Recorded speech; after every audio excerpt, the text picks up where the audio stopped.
भाषा प्रकाशन पक्षर मन्मथनाथ बराड़ से वृक्ष नुहुई कहार उन्मोचित उत्सव कटकर श्रीरामचंद्र भवन ठारे भाषा प्रकाशन पक्षर प्रकाशित करी मन्मथनाथ बराड़ से वृक्ष नुहुई कहार कविता संकलन उन्मोचित हो जाइछि। प्रसिद्ध भाषाविद पद्मश्री देवी प्रसन्न पट्टनायक उद्घाटक भाव जोगदी पुस्तकटी उन्मोचन करथिले।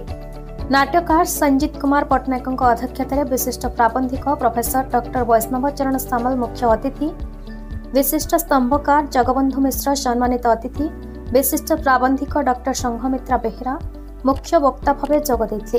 श्री पट्टनायक कहले, अनुभव और अनुभूति साहित्य को समृद्ध करिथाय। कवि मन्मथनाथ परंपरा और जीव जीवन चर्चा को तांको कवितारे परिवेशित करिसेंती। यह अवसर में विशिष्ट चित्रशिल्पी विजय प्रधान को संबर्धित करा। कवि मन्मथनाथ बराड़ लेखकीय अभिव्यक्ति प्रदान करथिबा बेले कवि हेमंत कुमार जेना अतिथि परिचय कवि अशोक कुमार साहू धन्यवाद अर्पण करथिले। यह अवसर में अमर प्रसाद राउत, शिक्षाविद कैलाश चंद्र बराड़, विश्वावसु बराड़, मुग्धा बराड़ और सरस्वती बराड़ परिचालना करथिले।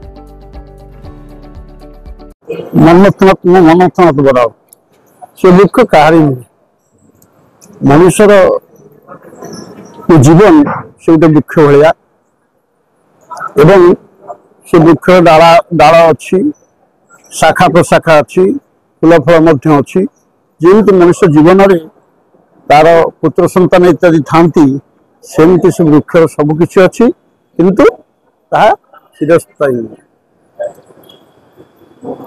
मो पुस्तक से वृक्ष नुहुई कहार या हूँ मोर तृतीय कविता संकलन। पूर्व मोर कविता संकलन तट वृंदावन एवं से वृक्ष नुहुई कहार तृतीय कविता पुस्तक। ये पुस्तक